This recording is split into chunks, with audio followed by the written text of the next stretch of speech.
En el Perú, las tribus urbanas se han caracterizado por tener muy bien definidos sus símbolos. Su ropa, su música, su manera de hablar son muy variadas y tienen tanto de novedoso y creativo como de extravagante. Los emo son una de las tribus urbanas que más protagonismo tuvo a mediados de la década del 2000. Su música se caracteriza por sus letras y sonidos extremadamente emocionales, mediante la cual intentan despertar y expresar sensaciones intensas de estos jóvenes. Lo que más llama la atención es su apariencia. Vestidos de colores oscuros, combinados con rojos y rosas intensos, ojos bien delineados por el maquillaje y el cabello cubriendo parte de su rostro, muestran clara influencia del punk y el metal. A través de estos símbolos, ellos tratan de afirmar su filosofía de vivir una vida fuertemente emocional, donde predominan los estados de amor profundo y nostalgia intensa.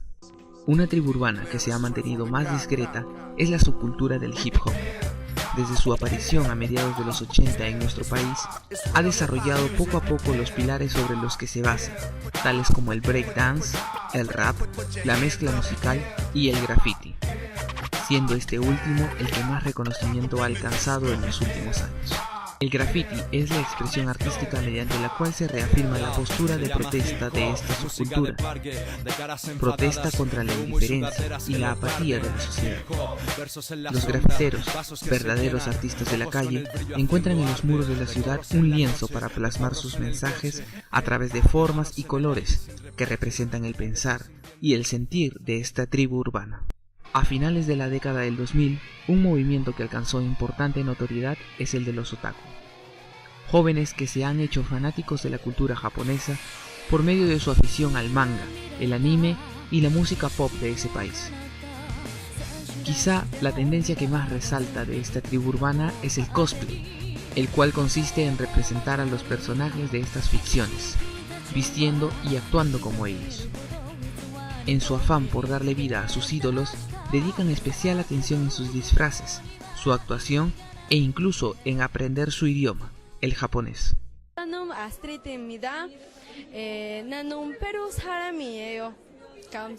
Hay una subcultura que en la actualidad parece estar abriéndose paso poco a poco hacia el protagonismo, y se originó por la pasión a un deporte.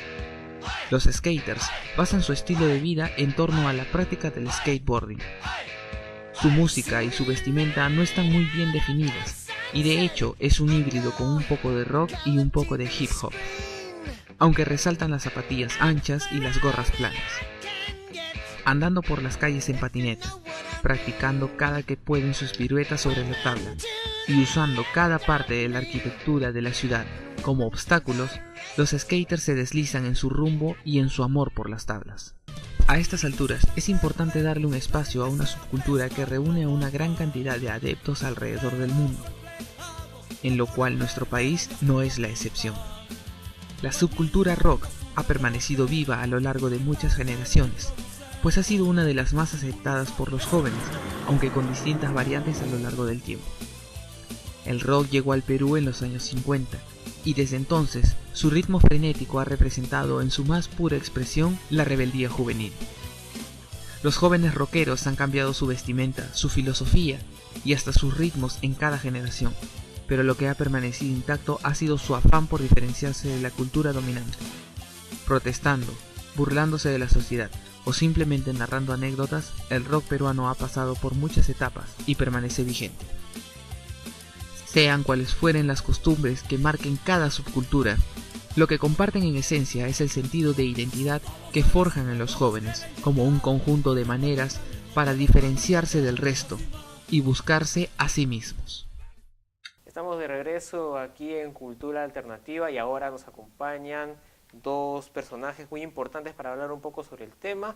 Me encuentro con Martín Roldán Ruiz, él es literato y ha sido músico, y continuamos con Bruno Alexandro, que vamos a conversar un poquito sobre este tema. Quisiera conversar con Martín, conversando desde qué momento dejas la música para dedicarte a la literatura. Sabemos que tú has escrito Generación Coche Bomba y actualmente mantienes un blog con ese mismo nombre.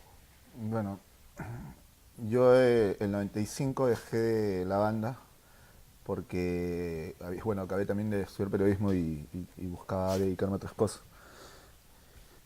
Básicamente pues por dedicarme a otras cosas, no porque me haya aburrido de la música. Pero siempre lo que me llevó a hacer, o a hacer música o tocar en una banda de hardcore era expresarme, que era lo que yo aprendí en los años 80 cuando era, bueno, en la época del rock subterráneo. Pero esas ganas de expresarme ya las canalicé en lo que es la literatura, ¿no? Y en este caso en la narrativa, y parte de eso es lo que lo centré en mi novela que se llama Generación Cochabamba, que tiene que ver con el rock subterráneo y la época de los 80 que fue muy, muy terrible, ¿no? Me habías mencionado durante el corte que en realidad lo que tú hacías no era tan denominado como música. ¿Cómo lo llamamos a eso? No, o sea, no era una música elaborada, obviamente, ¿no? Porque el hardcore o el punk no es un estilo en el cual tienes que tener dominio total de los instrumentos, ¿no? Básicamente era el hardcore iba directo a tus sentidos, tanto musical como en la manera de tocar los instrumentos y en lo que dices, ¿no? O sea, eso es lo que básicamente era el hardcore. No era una música bonita o para oídos inocentes, ¿no? Era una música realmente para gente que realmente estaba en búsqueda de algo, ¿no? ¿Y cuál era el significado de pertenecer a este movimiento cultural durante los 80? No lo veo como un significado, creo que fue la expresión o el espacio en donde un adolescente que creció en los años 80 en medio de una crisis terrible económica, social y política, entonces creo que era el espacio donde uno podía expresarse o donde encontraba gente con la cual tenía tus mismas inquietudes, ¿no? Entonces, compartir con ellos, pertenecer al movimiento del rock subterráneo y posteriormente tener una banda con la cual decir lo que tenías que decir, era ser parte de eso, ¿no? Uh-huh. ¿Y cómo se refleja este movimiento haciendo una diferencia con el antes y el ahora?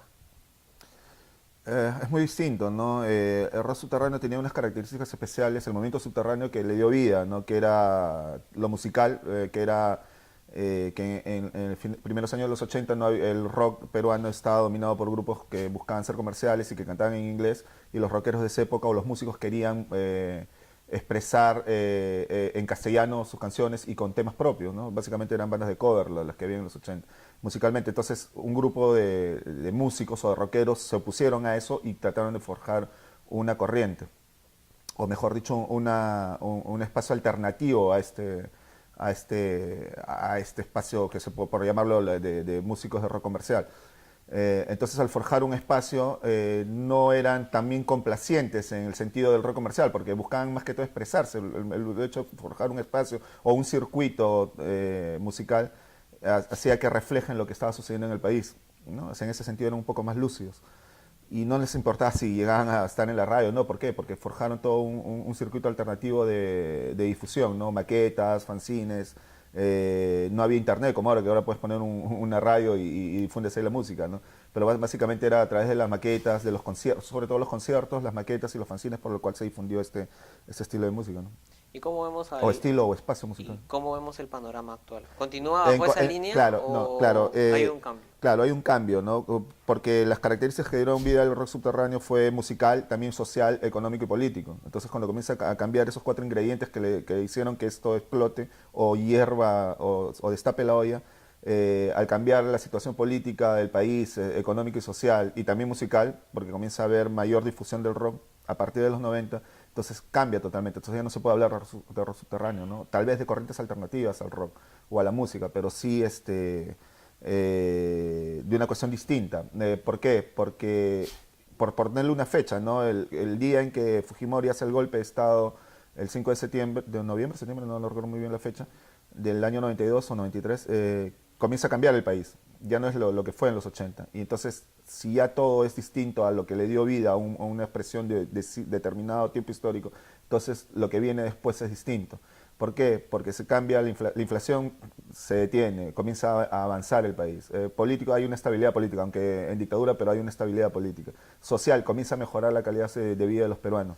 Entonces, al haber mayor apertura de información musical, el internet comienza a ayudar a que las bandas tengan mayor información y mayor posibilidades sacar CDs, cosa que era impensable en los 80, autoproducirse, a ver conciertos auspiciados por empresas que ponen dinero, ¿no? Como publicidad para conciertos de este tipo de música que porque en los 80 pues nadie ponía ni un medio, ¿no? Entonces ya cambia el panorama, entonces ya no es lo mismo, ¿no? Entonces, y también cambia la visión de los músicos, ¿no? Los músicos, los jóvenes, ya no son los jóvenes de los 80, tienen otra visión, han crecido de otra manera, en un Perú distinto, entonces apuntan a expresar lo que ellos sienten, ¿no? Cosa que es muy válido. No te digo que algo es mejor que lo otro, ¿no? Sino te digo que son cosas totalmente distintas, ¿no?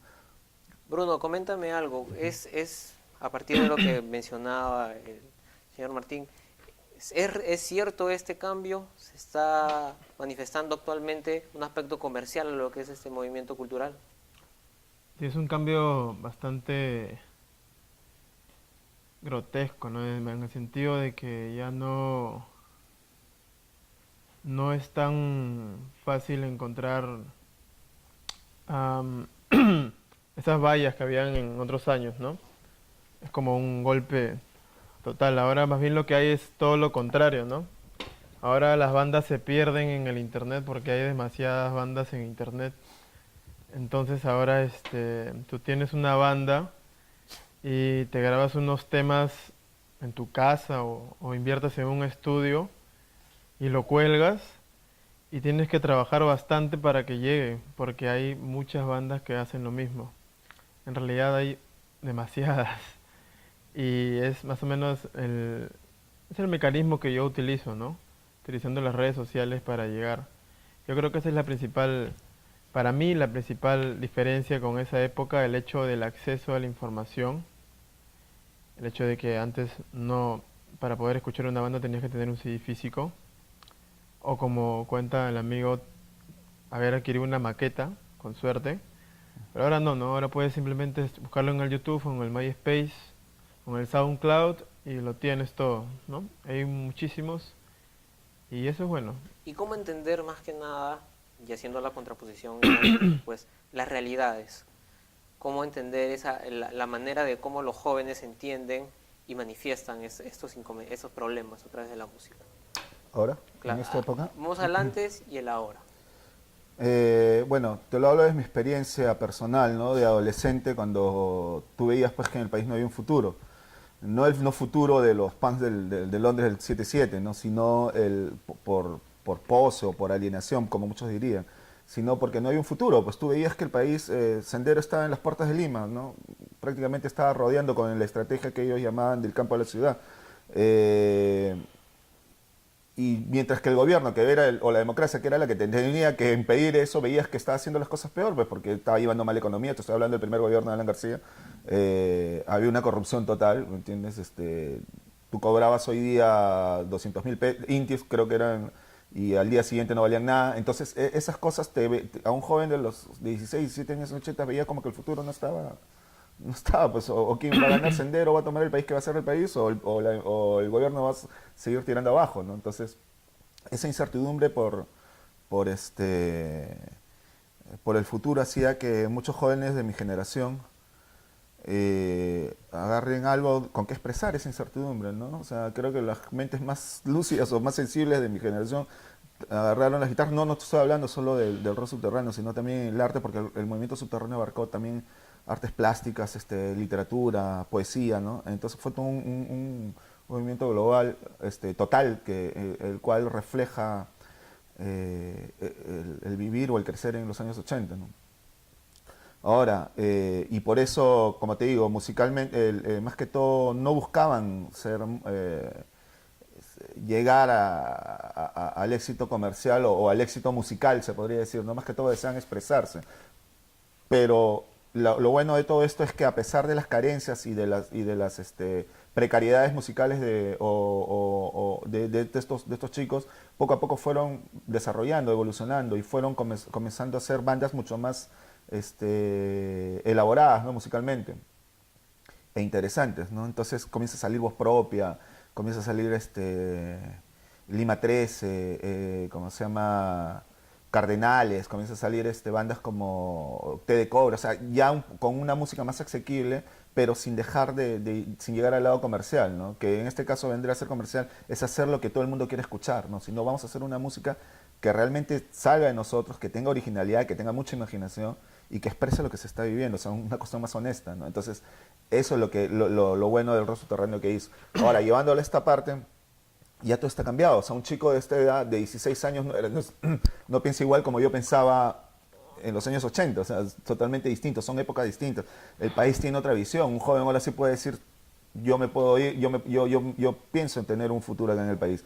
Pero en los años 80 no. O sea, la palabra más característica de todos los peruanos de esa época, puta, me quiero ir de este país de mierda. O sea, si este era un país de mierda. Pero ahora no, pues. O sea, ahora ya no es así. Entonces un joven que tú le digas que nadie te lo va a decir, cree que puede tener oportunidades. Y es más, hay gente que se está regresando. ¿Por qué? Porque acá ven mucho mejor un progreso, un futuro, ¿no? Entonces, la manera de expresar de los músicos de ahora, el rock de ahora, o la música de ahora, tiende a eso, ¿no? O sea, a tener más optimismo, o sea, una esperanza, te pondría yo, ¿no? O de repente llevarlo a lo, ¿cómo se dice? A lo más hedonista, ¿no? O sea, al día a día, al vivir, al chupar, al jugar, al juerguear, al enamorar, o al amor, no sé. Esas cosas que en mi época como que están un poco vetadas, no por nosotros mismos, sino por el contexto histórico en el cual nos crecimos, ¿no? ¿Y puede seguir siendo considerado bajo ese mismo nombre el ahora con el antes? Bajo esa forma, bajo esa visión. O sea, si los contextos han cambiado, ha cambiado la forma de hacer música. Claro, obviamente que ya no es lo mismo. El rock subterráneo para mí definitivamente muere, como te digo, en esa fecha, en el año 92, ¿no? Cuando comienza a cambiar el país. ¿Por qué? Porque lo que le dio vida cambió, pues que viene a ser el contexto social, político, económico y musical que le dieron vida, ¿no? O sea, quizás en un futuro, ¿no? Pero yo siempre digo que las contraculturas, las manifestaciones de este tipo, siempre se dan en tiempos convulsionados, ¿no? Y obviamente que yo no deseo que el país vuelva a tener un tiempo convulsionado, ¿no? O sea, tener que pasar mucho tiempo o algo que sea tan traumático como esa época como para que pueda surgir una contracultura musical como fue en el rock subterráneo. Eso es importante, lo que acaba de decir él respecto a ser honesto con lo que quieres hacer con tu música, es algo que también ya quedó en el pasado, ¿no? Porque el rock comercial como se entendía en esas épocas, bueno, para mí, era componer canciones basadas en las expectativas del mercado, no en las armonías que el mercado te construía o la disquera te construía, pero ahora justamente con la apertura del internet tienes la posibilidad de hacer lo que te gusta y que la gente tenga acceso a eso, ¿no? Buscar cosas nuevas, cosas más originales, ¿no? Cosas un poco más creativas. Eso es bien interesante, no solamente en el aspecto de difusión de internet, sino también en el aspecto de conciertos, ¿no? Los conciertos que están dándose en los centros de Lima, ¿no? Ahora hay muchísimos más bares en la Plaza San Martín, en Los Conos hay muchísimos más bares, no necesariamente bares, centros culturales que se la juegan haciendo conciertos y no necesariamente a gente que tiene un disco grabado con Sony, ¿no? Es decir, hay una diferencia. O sea, existe todavía, pero hay una separación. Los que Hay se una van al aspecto separación. comercial y a los que van Yo creo que en realidad ese es el futuro, ¿eh? Porque yo creo que es tanta la apertura y tanta la difusión que tiene el internet que la gente ya no compra un CD. La gente, el último disco, bueno, de Radiohead no lo vendieron físico, ¿no? Vendían la descarga. Entonces vender la descarga ya eso marca un hito, dice ya, bueno, ya no se vende el CD físico, ahora si quieres mi música te la descargas y así de sencillo. Sí, Martín. Claro, mira, la pregunta que tú me hiciste es si el antes y el ahora vendrían a ser lo mismo. No, pues como te digo, el rock subterráneo ya murió en su momento, pero hay otras contradicciones, se le podría llamar, en la época de ahora, ¿no? O sea, todavía sigue habiendo músicos comerciales, ¿no? Por darle un ejemplo, estos chicos Adamo, por decirte, que tienen todo un grupo detrás de ellos, es como un producto ellos, ¿no? O sea, como que juntan 5 o 6 muchachos y le dicen, ¿sabes qué? Vamos a hacer este tipo de música. Se van a vestir de tal forma, ya tienen asegurado la prensa, tienen asegurado un disco en esto, entonces vamos a invertir en ustedes. Solamente ustedes van y tocan, ¿me entiendes? Pero ¿cuál es la diferencia por eso con él? Que puede ser un músico que agarra hoy día voy a hacer tal canción, voy a hacerla por mi cuenta, ¿me entiendes? Le nace hacerlo, ¿no? Así, de repente, la letra que diga no diga nada, pero le nace hacer ese tipo de música. Porque el músico es música, se expresa a través de la música, no necesariamente a través de las letras. Entonces, ese ya es es lo distinto, ¿no? Entonces puede haber, sigue habiendo lo comercial, pero sigue habiendo una cuestión alternativa, ¿no? Que creo que para mí, a donde vaya, sigue siendo lo más honesto que hay, ¿me entiendes? Porque no puedes acusar a alguien de comercial si se hace por decir, si él hace, o en este caso, en el ejemplo de Daniel F., que todo el mundo le dice, no, que tú eres un comercial, que tú eres porque tiene conciertos seguidos al mes en la Noche Barranco, le pagan por ir a tocar en tal sitio, en tal sitio. No, él está haciendo la música que él quiere hacer. Nadie le ha dicho, ¿sabes qué? Hace este tipo de música. Él, y que venda, que la música que hace, que le nace hacer, y que tenga pegada, y que llene conciertos, y que le paguen por contratos, y esto, cosa, eso no es venderse, ¿me entiendes? ¿No? Es distinto. Venderse es que te digan, ¿sabes qué? Tú eres músico, sí, vas a hacer este tipo de música. Eso sí es venderse. Ahí sí es un producto. En cambio, el otro sí es una expresión. Entonces, esa diferenciación sí es válida para esta época, ¿no? Que todavía siga habiendo músicos honestos, Ese es como que bueno. también siga habiendo comerciales. Eso es ¿no? bueno, es para ya no, es para terminar, no sé, es que no eres un pedazo de carne, ¿no? Ujú. Eres un artista que está expresándose y tienes que encontrar el equilibrio entre tu trabajo publicitario y todo el staff de mercado con tu expresión honesta. Eso es Martín, todo. coméntanos ya, porque lamentablemente el tiempo nos gana, ¿cuáles son tus proyectos de aquí en adelante? Sabemos que publicaste el libro Generación Cochabamba en el 2007, actualmente manejas un blog bajo el mismo término. ¿Vas a seguir escribiendo? ¿Vas a seguir publicando Sí, libros? bueno, publiqué un libro de cuentos que se llama Este amor no es para cobardes, en el 2009, con Editorial Norma. Bueno, Generación Cochabamba se agotó en estos años, en este tiempo, de repente el próximo año sale una segunda edición, y tengo un tercer libro de cuentos que son las historias y personajes de Generación Cochabamba que no encajaron dentro de la trama de la novela, porque es una novela, y he individualizado cada historia y cada personaje y he hecho 13 cuentos sobre ellos, que se va a llamar, o se va a titular el libro Podemos ser héroes, que espero la editorial en la cual se le ha dado la acepte y lo publique el próximo año. Bien, Martín, muchas gracias. Vamos a estar a la expectativa de tu Ok. próxima publicación. Nosotros nos vamos a una pausa comercial y regresamos con Bruno para hablar sobre sus actividades en el mundo musical.